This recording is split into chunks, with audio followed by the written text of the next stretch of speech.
What's going on, everyone? Chris here with Clutter Reduction Junk Removal, and we are in my cluttered storage unit. My goal this year was to sell $2,000 a month in things from junk removal or things we pick up at garage sales, whatever. The goal is to make $24,000 in extra income in addition to the business, in addition to any side jobs I may do. It's just reselling. Now, I am eventually, within hopefully the next month or so, once a trailer is all done being built, we'll be moving into doing repurposing chairs, like dining room chairs, like little desk chairs, chairs you put out by your window that you read a book on or drink TV or coffee or whatever, just chairs. And the reason being is, number one, I came up with a great like play on words YouTube channel idea that's going to be funny to me, I guess. And then I'm also figured, well, chairs are pretty easy to store. They're lightweight. They are kind of all built the same. So once you learn how to take one apart, you can kind of take them all apart. And overall, they're just kind of simple and everybody needs them. So we have an idea to do that. And I have stains, I have paint, I have the material, I have ideas about how to get fabric for upholstery purposes without having to go to Joann Fabrics and buying fabric. And I basically plan on not really spending money on materials, using the tools I already have at home, and really make it 100% profit, with the exception of my time, which it's kind of like a hobby. So it's not really going to be like, oh, I spent 3 hours doing this and only made $50. It's not really worth it. I'm not going to look at it like that.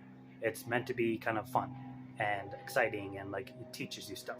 So that's the reasoning behind it.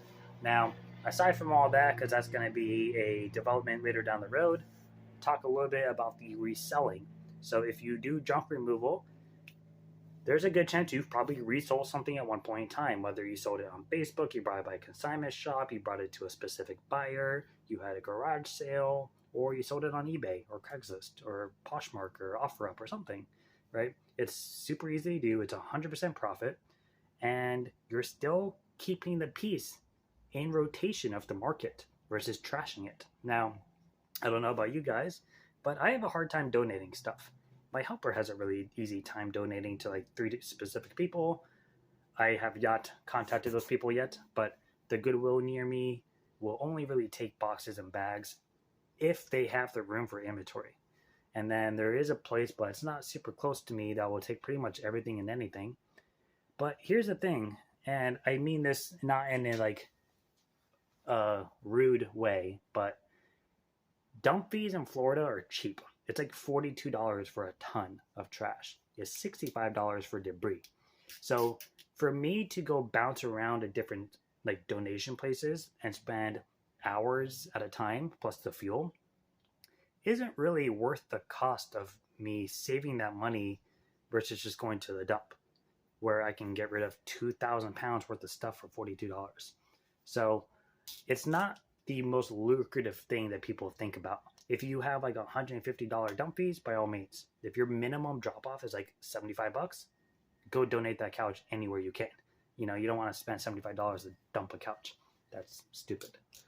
So there are some like kind of circumstances around the reselling that make more sense. You make profit, you still keep things in rotation. It's a win-win.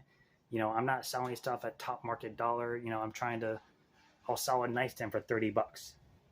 So somebody's going to get a really good deal and I'm going to make an extra $30 and that piece is going to go to a new home. So that's kind of the idea behind it. Now, some of the things that I personally like to look for is something small to medium sized furniture that either A, is going to sell relatively quickly, or B, not take up too much room in the meantime. So nightstands, chairs, a small cabinet, even a TV center or a dresser. This is a full-fledged TV center, but I have it standing up on a four-wheeler dolly that I can roll around at ease and not have to worry about scratching the piece up. So something like that, fantastic. I have a lot of little dollies, nightstands especially. I have company. But for all the little itty bitty things, unless it's like vintage or super old or like a collectible, I have ventured away from collecting those because I used to have all this full of toted labels, and I would have them all categorized, and I would try to find buyers for them specifically, and that's really hard to do. So we've backed off of that a little bit and gone to just things I can sell on Facebook fast, and then we are working on doing eBay. I have a handful of stuff at home I'm going to dedicate my garage to and try to set up like a little studio to take pictures.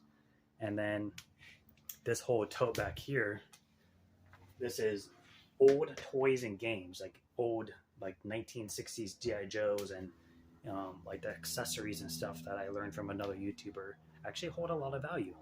And there's old collecting games in there and cards and just old toys, which has a very strong market in the nostalgic field. So that is something to kind of push for with eBay, where it's kind of simple, it's not super expensive to ship. It's not the most lucrative way to sell unless you do volume. But my dad used to do it back in the day, and I know things have changed.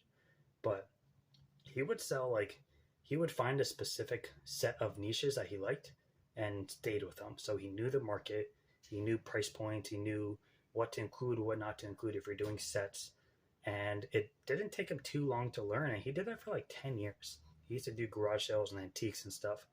But it's kind of the same concept. It's just slightly different market. So I'm definitely going to stick to stuff that I could fit in the tote and just stack them upwards and not have to worry about, taking up too much room. And then we're going to keep this big ass storage in it, even though I have it half empty right now, because if I get a really big job and I get a lot of stuff I can resell, I want somewhere to bring it. I have a 9x9 garage. We're trying not to bring stuff in the house unless we're keeping it. So this is kind of the next step. So comment down below kind of some of the stuff that you like to keep to resell, and where are your main places to resell.